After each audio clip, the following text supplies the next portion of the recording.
प्रारंभ करेंगे। आप पहले की कक्षा को आप लोगों ने एंजॉय किया होगा। अगर इसे पिछली कक्षा आप लोग ने नहीं देखा है तो डिस्क्रिप्शन बॉक्स में लिंक दिया जाता है पिछले क्लास की, तो आप लोग जाके लिंक पर पिछले क्लास को देखेंगे और आगे की क्लास को समझेंगे। ठीक है। मैं next gen learning centre YouTube channel के माध्यम से आपके बीच आ रहा हूँ। आप लोगों ने अभी तक चैनल को सब्सक्राइब और शेयर नहीं किया है, वीडियो को शेयर और चैनल को सब्सक्राइब करेंगे। आप लोगों से रिक्वेस्ट है कि चैनल को सब्सक्राइब करें और अधिक से अधिक शेयर करें ताकि इसका बेनिफिट उठा पाए।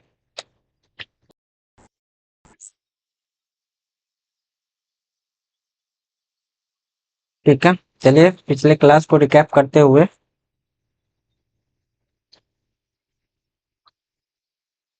रिकैप प्रीवियस क्लास को आप लोगों को मैंने बताया था कि 1858 का अधिनियम, एक्चुअली 1858 का अधिनियम 1857 के क्रांति का ही परिणाम था, जिसमें कंपनी को शासन से ब्रिटिश संसद कहें तो ब्रिटिश महारानी के हाथों चला गया। कब चला गया? 1 नवंबर 1858 को ब्रिटिश महारानी के हाथों चला गया, जिसमें भारतीय सचिव का भी सृजन हुआ, जिसे भारतीय संचित निधि से वेतन दिया जाता था। और उसी समय भारत के गवर्नर जनरल को वायसराय कहा जाने लगा। ये सब 1858 का अधिनियम हुआ, ये सब मैंने पिछली क्लास में बता दिया था। फिर 1861 इसमें देखते जाएंगे। 1858 का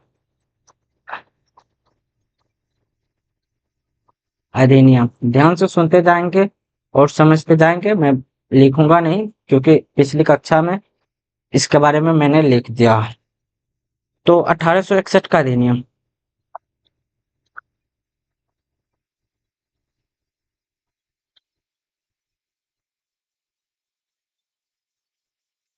ठीक 1861 का अधिनियम, जिसमें वायसराय कहे तो के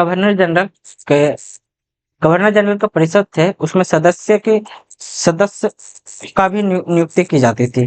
पहले 4 थी, 3 थी, 6 थी, अब 1861 में इसे 6 से बढ़ाकर 12 कर दिया, जहां पर विभागीय व्यवस्था भी लाया गया। वायसराय 1861 का अधिनियम में ही वायसराय को आपातकाल में अध्यादेश जारी करने का आदेश दिया गया और वायसराय विधानसभा में भारतीयों का नाम निर्दिष्ट कर सकता था, यानी बैठ सकता था भारतीयों। 1861 के अधिनियम में ही भारतीयों को मतलब विधानसभा में बैठने या निर्दिष्ट करने का अधिकार दिया। ठीक है, 1861 में मेनली ये 3 काम हुआ। ठीक, और जिसमें फिर आया 1892 का अधिनियम।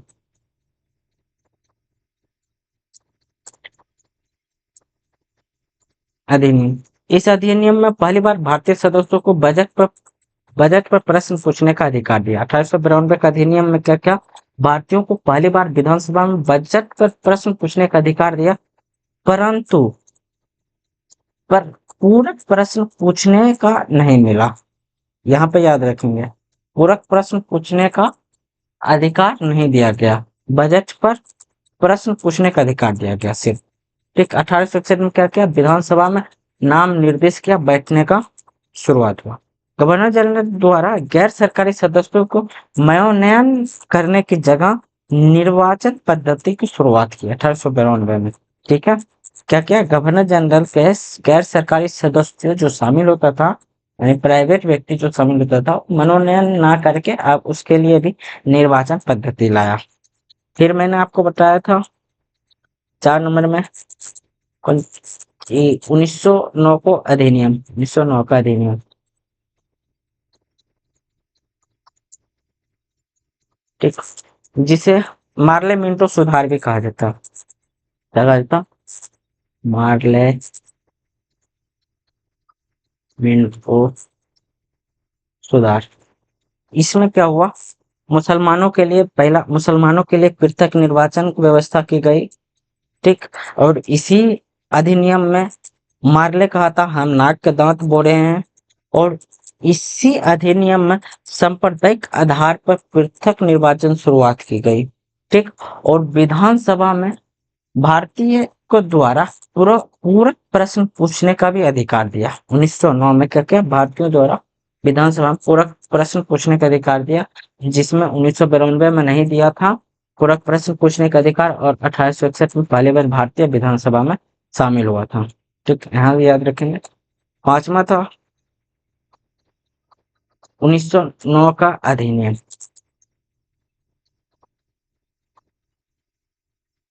जिसमें मोन्टेग्यू जिसे मोन्टेग्यू चेम्सफोर्ड सुधार करते हैं। Montagu Chelmsford.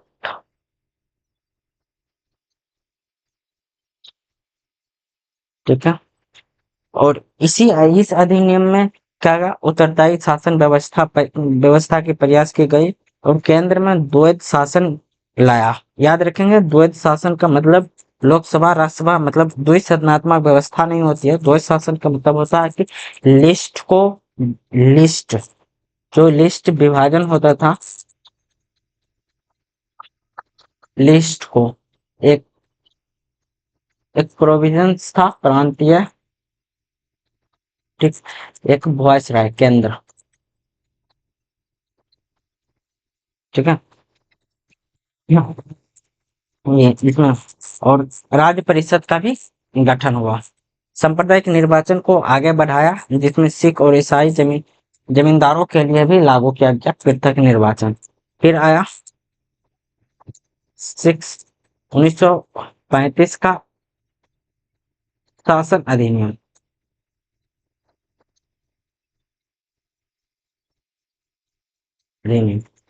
जिसे मिनी कॉन्स्टिट्यूशन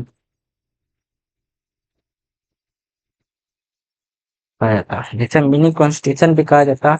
इसमें इस अधिनियम में प्रांत में द्वैध शासन समाप्त करके केंद्र में द्वैध शासन प्रणाली लाया। ठीक है। संघ लोक सेवा आयोग का गठन हुआ, प्रांतीय लोक सेवा आयोग का गठन हुआ, संघीय न्यायालय की स्थापना हुआ, केंद्रीय रिजर्व बैंक की स्थापना, बर्मा को पृथक किया गया, और भारत को भारतीय प्रांत में देसी रियासत के लिए चीफ कमिश्नरी का भी गठन किया गया। इतना सारा चीज पिछले क्लास में डिस्कस कर चुके थे। अब आगे की क्लास को करते हैं कि आगे क्या क्या हुआ। बस आगे की शुरुआत। चलिए एक बार फिर से नमस्कार। आप लोगों को नेक्स्ट जेन लर्निंग सेंटर में स्वागत है। चैनल को सब्सक्राइब करें, लाइक करें, शेयर करें, सब कुछ करें। वीडियो भी प्रॉपर देखें, नाचे गाएं, खेलते रहें, मुस्कुराते रहें, हंसते रहें।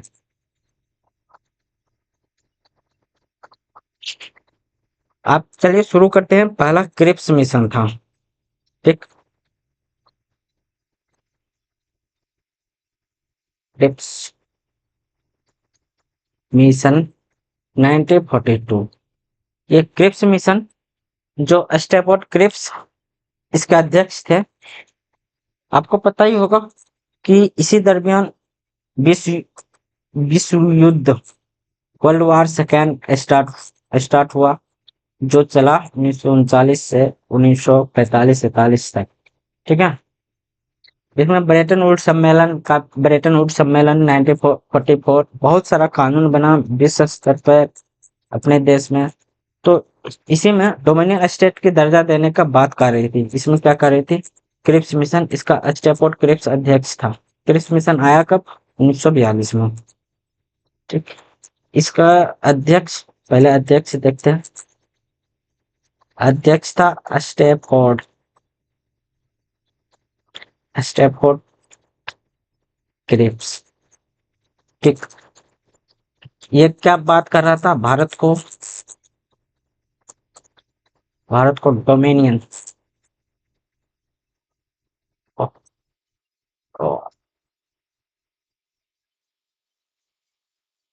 डोमिनियन स्टेटस देने का बात कर रहा था। डोमिनियन स्टेट दर्जा देने की बात कर रहा था, और संविधान निर्माण संस्था की बात की। और क्या बात की, संविधान निर्माण की। संविधान निर्माण की बात बात कही, और प्रांतों को अलग रहने की स्वतंत्रता दी गई। और क्या कहा, प्रांतों, प्रांतों बोले तो राज्य, ठीक, अलग रहने की स्वतंत्रता पर बात की। युद्ध के बाद वायसराय को एक नई कार्यकारी परिषद का गठन होगा। क्या, युद्ध के बाद वायसराय को एक नई परिषद का गठन होगा, ठीक, परिषद नहीं, कार्यकारी परिषद, कार्यकारी परिषद का गठन होगा। रक्षा मंत्रालय ब्रिटिश के नेतृत्व के पास होगा। अब भारत के इसे सभी दलों को अस्वीकार होगा। में भारत में सभी दलों में सभी दलों ने अस्वीकार किया, ठीक। जबकि क्रिप्स मिशन 1942 को आया था स्टेफोर्ड क्रिप्स के अध्यक्षता में। उसमें बोला गया था कि भारत को एक डोमिनियन स्टेट का दर्जा देंगे। भारतीय संविधान निर्माण की बात कही, भारत का संविधान एक निर्माण किया जाएगा। और प्रांतों को अलग रहने एवं स्वतंत्र स्वतंत्र रहने का उपचार किया। और युद्ध के बाद वायसराय को एक नई कार्यकारी परिषद का भी गठन करेगा। इतने सब की बात की कौन, स्टेफोर्ड क्रिप्स।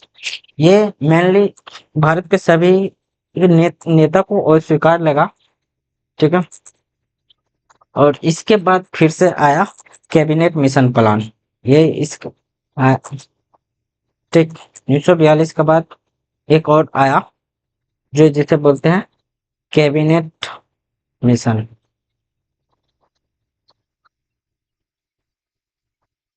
कैबिनेट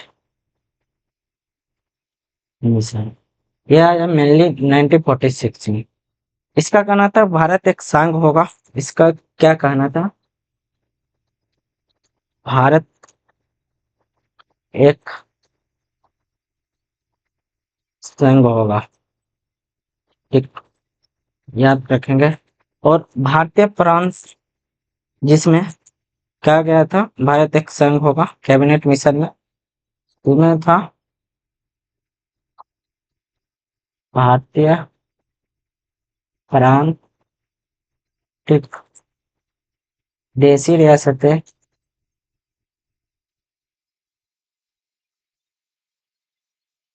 रियासतें। इसके बाद चीफ कमिश्नर,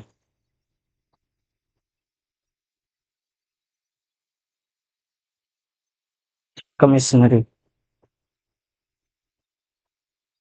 क्षेत्र होगा, जिसमें दिल्ली, ब्रिटिश बलूचिस्तान,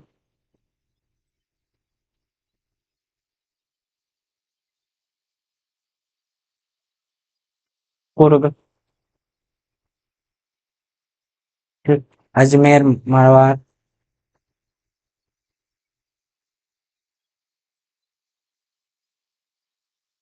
इतना ये सब क्षेत्र चीफ कमिश्नर क्षेत्र के अंतर्गत आता था।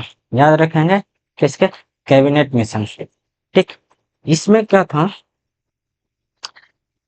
इसने भारतीय प्रांतों के 3 वर्गों में रखा। कैबिनेट मिशन में क्या था, भारतीय प्रांतों को 3 वर्गों में रखा। याद रखेंगे,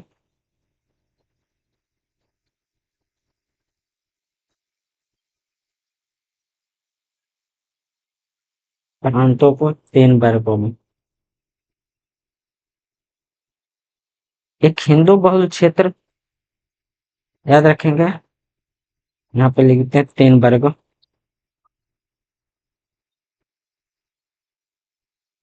ग्रुप ए,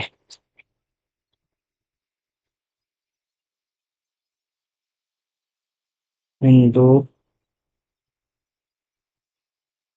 बहुल क्षेत्र। मैसूर, अवध, संयुक्त प्रणाली। ये ग्रुप ए का भाग था। ठीक है। फिर आया था ग्रुप बी। इसमें बोल सकते हैं पश्चिम भारत का मुस्लिम बहुल क्षेत्र। पश्चिम भारत के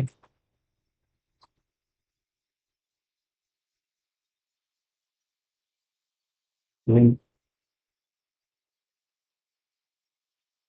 बहुल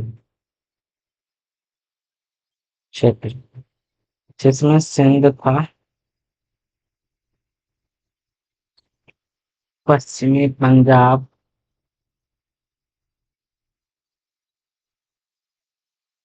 एक उत्तर पश्चिम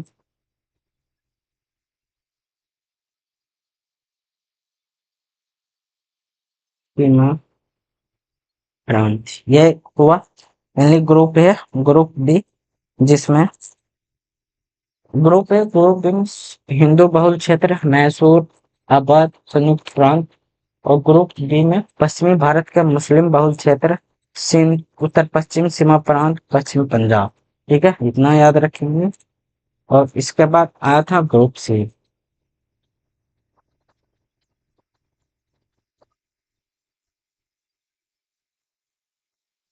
ग्रुप सी में आया था असम,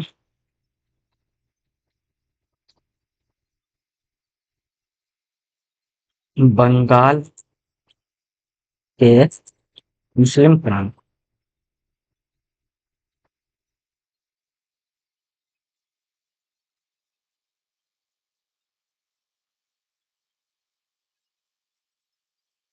मुस्लिम बहुल प्रांत। इतना सब तीन वर्गों में विभाजित हुआ था। फिर इसमें क्या था, फिर चुनाव पद्धति को अपनाया, इतने प्रांतों में विभाज हुआ। और ये कैबिनेट मिशन के तहत ही ये सब हो रहा था। फिर संविधान के सदस्य बने थे, याद रखेंगे, संविधान का सदस्य। कैसे, टोटल थे 389। टोटल कितने प्रांत? ठीक। ये हिंदू बहुल क्षेत्र, ये सब जितना मैसूर, पश्चिमी प्रांत, इसमें ग्रुप ए, ग्रुप बी एवं ग्रुप सी मिलाकर 389 क्षेत्र, 389 सीट थी, जिसमें सीट 389 यहाँ पर देखेंगे। 389 याद रखेंगे। और कहाँ कहाँ से 15 महिलाएं थी। 15 इसमें याद रखेंगे, 15 महिलाएं थी, जिसमें group A, group B, group C. Group A से 292 भारतीय प्रांतों प्रांत प्रांत प्रांत भारतीय प्रांतों से थे, याद रखेंगे, भारतीय प्रांतों से थे। ठीक। उसके बाद 33 कहाँ से, देसी रियासत है।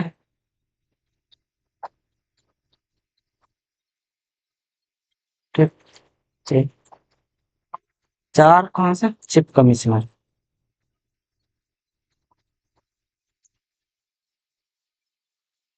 चीफ कमिश्नर यहाँ पे याद रखेंगे, किस चीफ कमिश्नर क्षेत्र से। सभी सदस्यों के 3 वर्गों में निर्वाचन हुआ, यहाँ याद रखेंगे।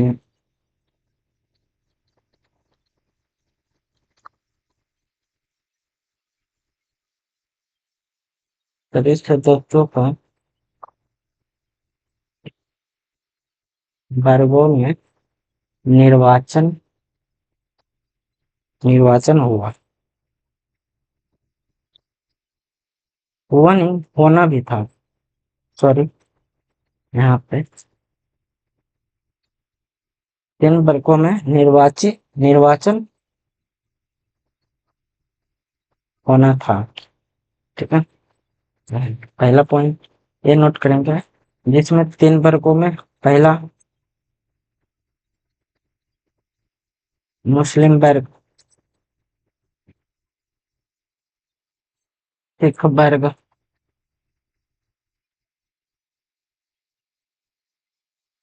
समान वर्ग, ये सब तीन वर्गों में निर्वाचन होना था। देशी रियासतें आपसी सहमति से निर्वाचन होना था, याद रखेंगे क्या। हम्म, देशी रियासतें आपस में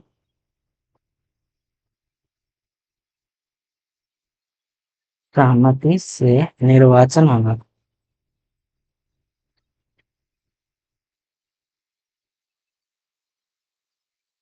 निर्वाचन होना था, जिसमें कैबिनेट मिशन ने पाकिस्तान की मांग को खारिज कर दिया। क्या किया कैबिनेट मिशन?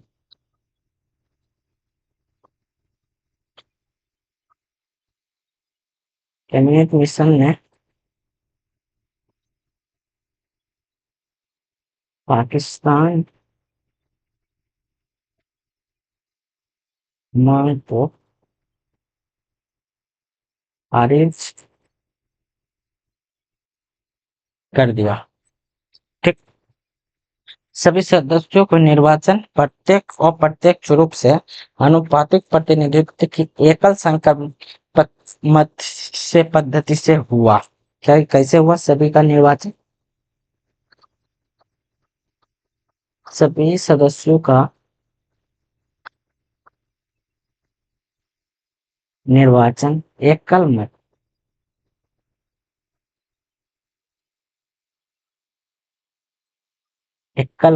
यानी एक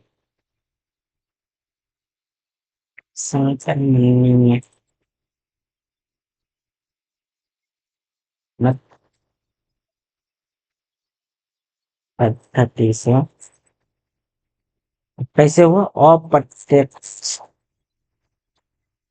अप्रत्यक्ष रूप से।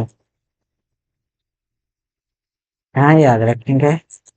ठीक है, ये मैं बताऊंगा एकल संक्रमणीय पद्धति क्या होता है, कैसे मैं आगे चल के बताऊंगा। और सभी सदस्यों को अप्रत्यक्ष रूप से निर्वाचन निर्वाचन हुआ, तब जाकर संविधान सभा का कार्य विधि संचालित हुआ। तब जाकर संविधान सभा का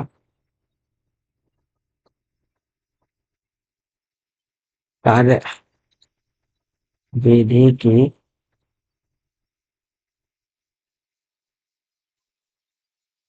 शुरुआत हुई। ठीक, चलिए एक बार फिर से देखते हैं। आपको मैंने बताया कि भारत क्रिप्स मिशन आया था स्टेपफोर्ड क्रिप्स का अध्यक्षता में, जिसने भारत को डोमिनियन स्टेटस देने की बात कही और भारतीय संविधान के निर्माण की बात कही, परंतु में राज्य को अलग रहने की स्वतंत्रता की बात की और युद्ध के बाद वायसराय को एक नई परिषद कार्यकारी परिषद को गठन करने की बात की। लेकिन भारतीय सभी दलों को यह स्वीकार नहीं हुआ और स्वीकार कर दिया। ठीक, उसके बाद कैबिनेट मिशन आया, जिसमें कहा भारत एक संघ होगा, भारतीय परंतु देशी रियासत और चिप कश्मीरी क्षेत्र को मिलाकर एक निर्वाचन पद्धति अपनाई। और बताएं, निर्वाचन पद्धति अपनाई जो संविधान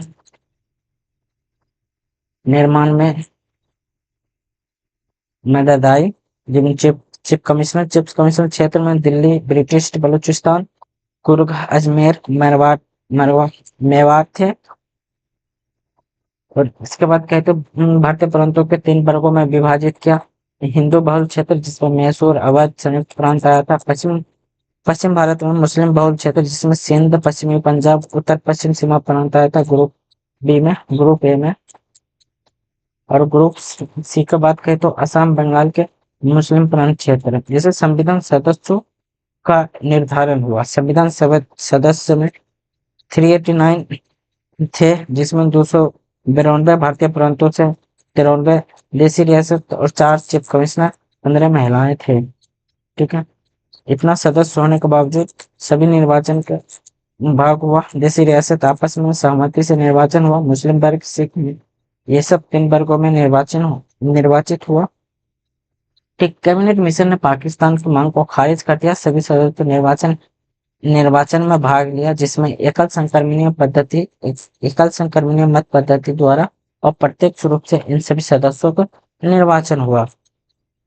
ठीक है, अब आइए भारतीय संविधान का कार्य विधि कैसे क्या चला। प्रथम बैठक कब रहा, कौन अध्यक्ष की, क्या था, ये सारा चीज लिखते हुए आगे आप लोगों को बताते हुए चलेंगे।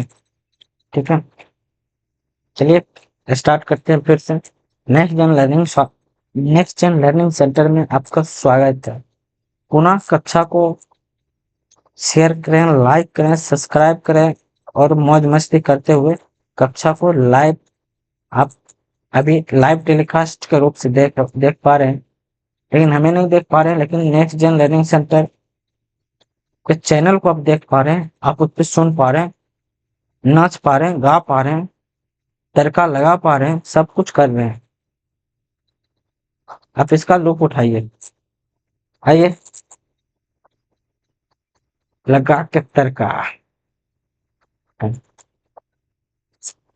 ठीक, आज का टॉप फिर से आज होगा संविधान सभा का कार्य विधि। ठीक, कार्य विधि एक्चुअली संविधान सभा का कार्य विधि 9 दिसंबर 1946 से ही स्टार्ट हुआ। ठीक, कब? 9 दिसंबर, और इसे बोलते हैं प्रथम बैठक। बैठक कब? 9 दिसंबर 1946, जिसमें डॉक्टर सच्चिदानंद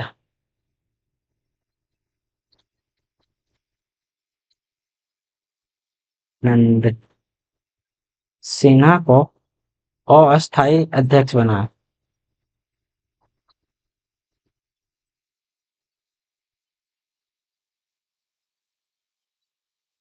अस्थायी अध्यक्ष बनाया, जिसमें 11 सत्र, याद रखेंगे 11 सत्र या अधिवेशन हुआ। याद रखेंगे कुल कितने सत्र अधिवेशन हुआ? 11 सत्र अधिवेशन हुआ। ये सत्र मेनली चला था 9 दिसंबर से 23 दिसंबर 1946। ठीक, ये कब कब से कब तक चला? 9 दिसंबर से लेकर 23 दिसंबर। तो इसमें हमें मेनली 3 चीज पढ़ा जाता है। क्या क्या? 9 दिसंबर, याद रखेंगे 9 दिसंबर, 11 दिसंबर और 13 दिसंबर। ठीक, ये चीज हम लोग को पढ़ना पड़ता है। ये पहला सेशन चला था 9 दिसंबर से लेकर 23 दिसंबर 1946। ठीक, द्वितीय सत्र चला था 24 जनवरी 1950 को, 24 जनवरी 1950 को। मुस्लिम लीग ने संविधान सभा का प्रथम बैठक में शामिल नहीं हुआ। यहाँ पे याद रखेंगे क्या हुआ? प्रथम बैठक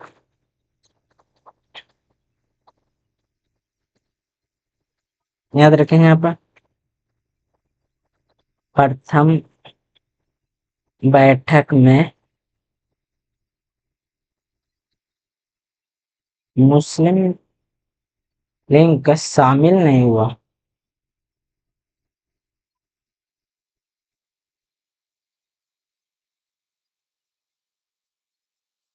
नहीं हुआ, याद रखें प्रथम बैठक में कौन शामिल नहीं हुआ था? मुस्लिम लीग शामिल नहीं हुआ था। फिर 11 दिसंबर 1946 को डॉक्टर सच्चिदानंद सिन्हा के जगह पर डॉक्टर राजेंद्र प्रसाद अस्थायी अध्यक्ष के रूप में चुना गया। ठीक, क्या याद रखेंगे? 11 दिसंबर 1946 को डॉक्टर राजेंद्र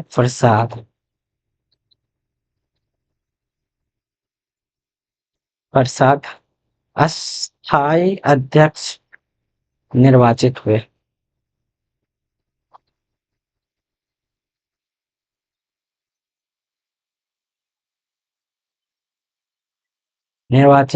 चुने गए। ठीक। इसमें मेनली दो उपाध्यक्ष हुए। उपाध्यक्ष मेनली दो। एक थे B T Krishnacharya. B T Krishnacharya. एक थे एच सी मुखर्जी। ठीक, यहाँ पे याद रखें। 11 दिसंबर 1946 को डॉक्टर राजेंद्र प्रसाद स्थायी अध्यक्ष बने। ठीक। दो अध्यक्ष उनके समरूप दो अध्यक्ष बनाए, B T Krishnacharya, S C Mukherjee, याद रखेंगे। और इन्होंने ही एक और व्यक्ति का नाम शामिल किया गया, जिस व्यक्ति को बोलते हैं B N Rau. B N Rau क्या थे? संवैधानिक संवैधानिक सलाहकार। क्या थे? बी एन राव संवैधानिक सलाहकार नियुक्त हुए, याद रखेंगे। ठीक है। 13 दिसंबर 1946 को पंडित लाल नेहरू जी ने संविधान सभा में उद्देश्य प्रस्ताव पेश किया। क्या किया? 13 दिसंबर 1946 में पंडित जवाहरलाल नेहरू ने उद्देश्य प्रस्ताव संविधान सभा में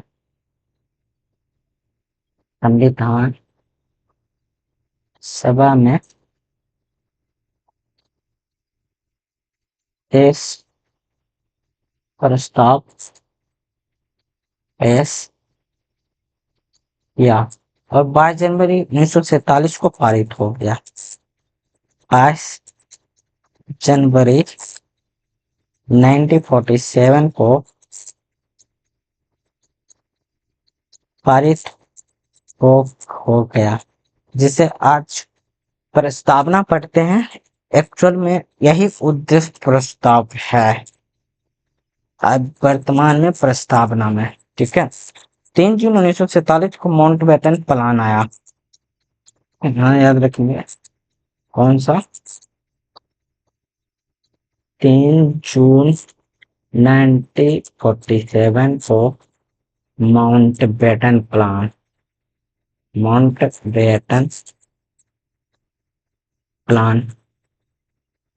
प्लान आया, जिसे 1947 का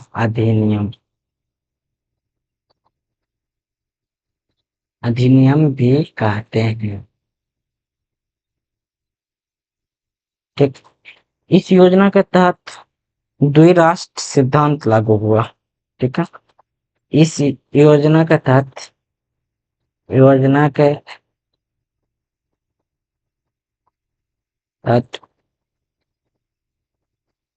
द्विराष्ट्र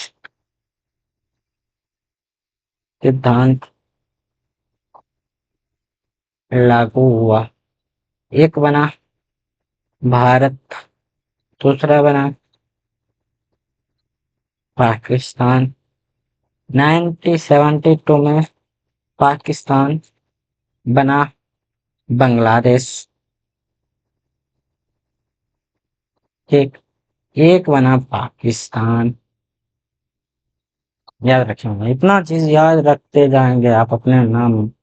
फिर क्या हुआ? 1957 में पाकिस्तान का जन्म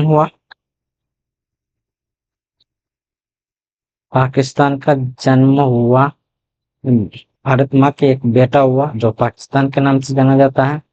ठीक। इसमें 90 सदस्य पाकिस्तान चले गए। जो संविधान सभा में 389 थे, इसमें 90 घटा है। तो 299 बचेगा। 90 सदस्य पाकिस्तान से लेकर रखेंगे। और संविधान सभा का 11वां अंतरिम सत्र संपन्न हुआ। ठीक है, इसी के तहत क्या हुआ, 11वां संविधान सभा का अंतिम सत्र, बोले तो अंतिम सत्र संपन्न हुआ।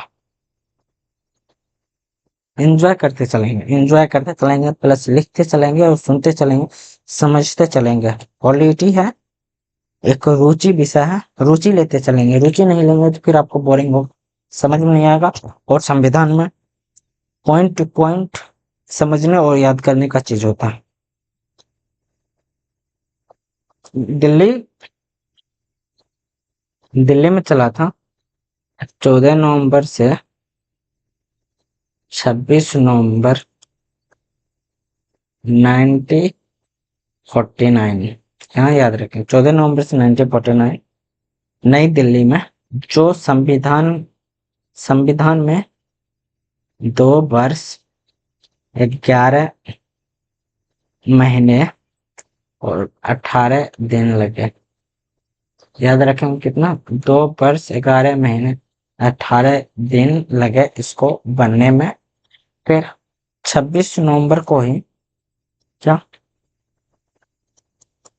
26 नवंबर को राष्ट्रीय विधि दिवस मनाया था। 26 नवंबर का राष्ट्रीय विधि दिवस मनाया जाता है। इसी दिन अपना संविधान अंगीकृत हुआ। 26 नवंबर के संविधान अंगीकृत हुआ, अपना संविधान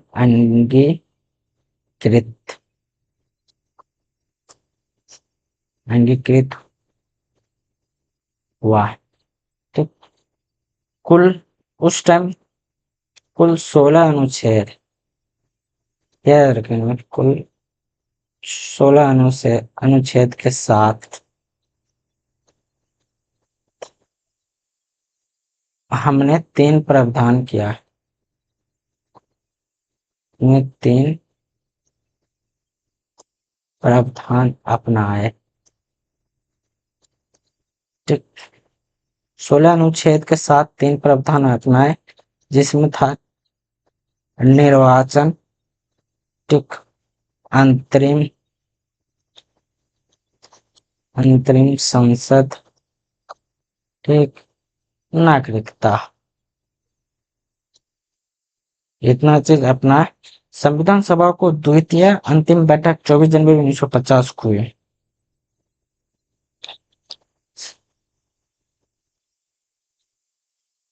संविधान सभा की द्वितीय अंतिम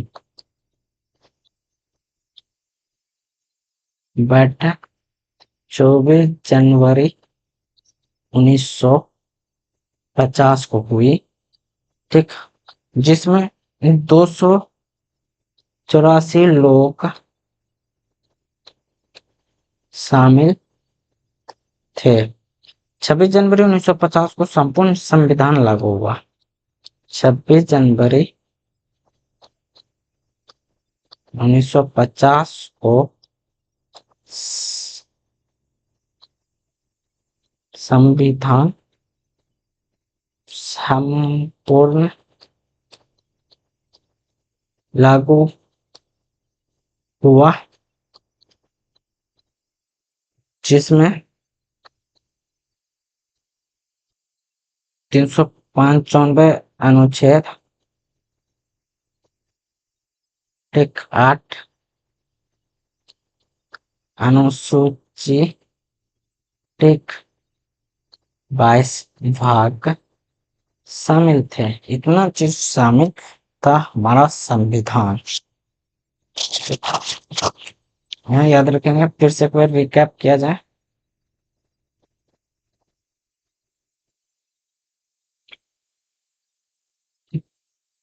भारतीय संविधान की कार्यविधि जो 9 दिसंबर 11 दिसंबर 13 दिसंबर को स्टार्ट हुआ, 9 दिसंबर 1946 को डॉक्टर सच्चिदानंद सिन्हा को अस्थायी अध्यक्ष बनाया गया, याद रखेंगे। प्रथम बैठक में डॉक्टर सच्चिदानंद सिन्हा को अस्थायी अध्यक्ष, संविधान सभा को अस्थायी अध्यक्ष चुना गया 9 दिसंबर 1946 को। ठीक, 11 सत्र या अधिवेशन में कंप्लीट हुआ। 9 दिसंबर से 23 दिसंबर तक इस सेशन चला। द्वितीय सत्र 24 जनवरी 1950 को स्टार्ट हुआ। ठीक, जिसमें प्रथम बैठक में मुस्लिम लीग शामिल नहीं हुआ, याद रखेंगे। 9 दिसंबर को जो प्रथम बैठक हुई थी 9 दिसंबर 1946, ठीक, जिसमें डॉक्टर सच्चिदानंद सिन्हा अस्थायी अध्यक्ष थे, उसमें मुस्लिम लीग शामिल नहीं हुआ। फिर 11 दिसंबर 1946 में डॉक्टर राजेंद्र प्रसाद को अस्थायी अध्यक्ष निर्वाचित हुए, चुने गए। ठीक, जिसमें 2 उपाध्यक्ष बने, B T Krishnamachari, S C Mukherjee. B N. Rau को संवैधानिक सलाहकार नियुक्त किया। 13 दिसंबर 1946 को पंडित जवाहरलाल नेहरू ने संविधान सभा में उद्देश्य प्रस्ताव पेश किया। ठीक, 12 जनवरी 1947 को पारित भी हो गया उद्देश्य प्रस्ताव, याद रखेंगे। 3 जून 1947 को माउंटबेटन प्लान 3 जून 1947 को माउंटबेटन प्लान आया, जिसमें 1947 का अधिनियम भी कहते हैं। इसमें इस योजना के तहत द्विराष्ट्र का सिद्धांत रखा, यानी पाकिस्तान और भारत को डिवाइड कर दिया, जिसमें 389 में 90 सदस्य पाकिस्तान चले गए, शेष बचे 299 जो भारत रियासत के अंदर रहे, जिसमें पाकिस्तान 1972 में बोले तो इंदिरा गांधी की सरकार में पाकिस्तान को 2 भागों में चीरफाड़ करके अलग कर दिया। ठीक, और 11वां संविधान सभा अंतिम सत्र संपन्न हुआ, जिसमें दिल्ली में 14 नवंबर से 26 नवंबर 1949 तक की बैठक हुई, जिसमें 2 वर्ष 11 महीना 18 दिन में संविधान का निर्माण हुआ। 26 जनवरी 1950 को राष्ट्रीय विधि दिवस के रूप में जाना जाता है। ठीक, संविधान को इसी दिन अंगीकृत किया और इसी दिन 26 जनवरी को ही 16 अनुच्छेद के साथ निर्वाचन, अंतरिम संसद, नागरिकता के प्रावधान को अपनाए। फिर क्या हुआ, संविधान सभा की द्वितीय अंतिम बैठक हुई, कब? 24 जनवरी 1950 को। ठीक, 24 जनवरी 1950 को 284 लोग शामिल थे। 26 जनवरी 1950 को संविधान का संपूर्ण लागू हुआ, जिसमें 315 अनुच्छेद, 8 अनुसूचियां, 22 भाग शामिल थे। मेनली ये अब जाके संविधान की ऐतिहासिक विकास,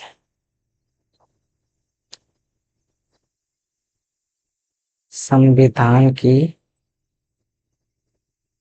ऐतिहासिक विषय कंप्लीट हुआ।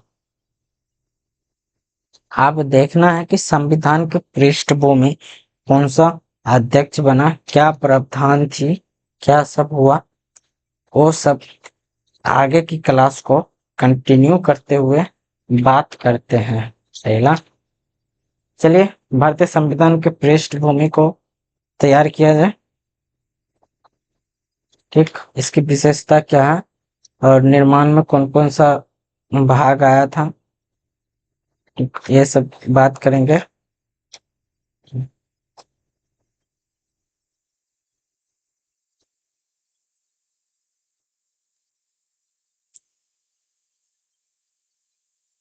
चलिए आगे की क्लास एक और क्लास होगा, जिसमें संविधान के पृष्ठभूमि की बात की जाएगी। भारतीय संविधान की पृष्ठभूमि क्या रहेगा, ठीक, और ऐतिहासिक पृष्ठभूमि भी रहेगा भारतीय संविधान की।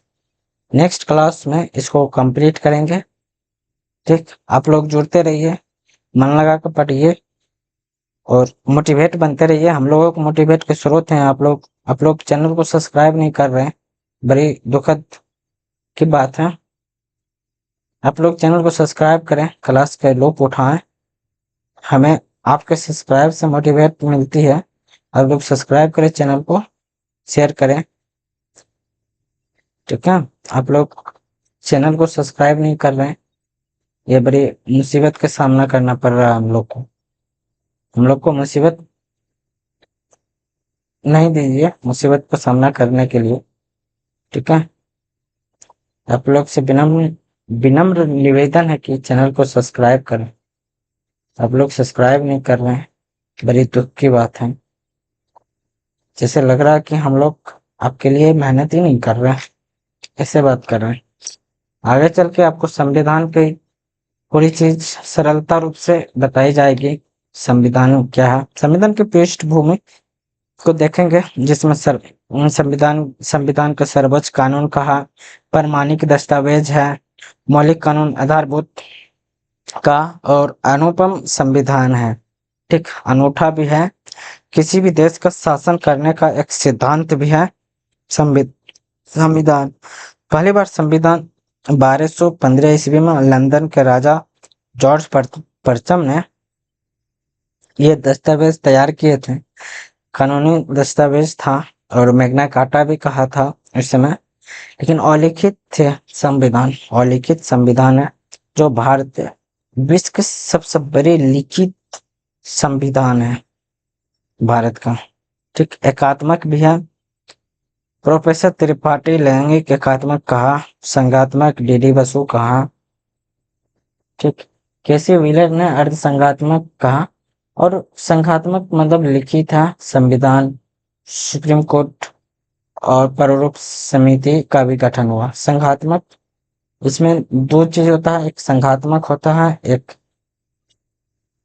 एकात्मक होता है। संघात्मक में शक्तियों का विभाजन होता है, संविधान की सर्वोच्चता होती है। लिखित संविधान होता है, संविधान की कठोरता होती है, न्यायालय का प्राधिकरण होता है। शक्तियों में होता है दोहरी राजनीतिक व्यवस्था, दोनों स्वतंत्र होंगे, दोनों एक दूसरे से अधीनस्थ नहीं होंगे, शक्तियों की सर्वोच्चता होगी, संविधान की सर्वोच्चता होगी, जिसमें लिखित संविधान होगा और शक्तियां स्पष्ट विभाजन होगा। और भारतीय संविधान की विशेषता क्या क्या है वो चीज सुनते जाइए। लिखित संविधान है, विशाल संविधान है, लचीला कठोर संविधान है, एकल नागरिकता प्रावधान है, संघीय शासन प्रणाली है, धर्मनिरपेक्ष है, वयस्क मानवाधिकार है, मौलिक अधिकार है, राज्य के नीति निषेध तथ्य है, स्वतंत्र न्यायपालिका है, लोकतंत्र गणराज्य है। इतना सब कुछ होने के बाद आप लोगों को भारतीय संविधान की समझ नहीं विकास हो रही है। आप लोग पढ़ेंगे, इसका लोग उठाएंगे, फिर भारत का संविधान का निर्माण आता है कि भारतीय संविधान का निर्माण कैसे होगा, इसको रिकैप भी करेंगे कल की क्लास में, रिकैप करते हुए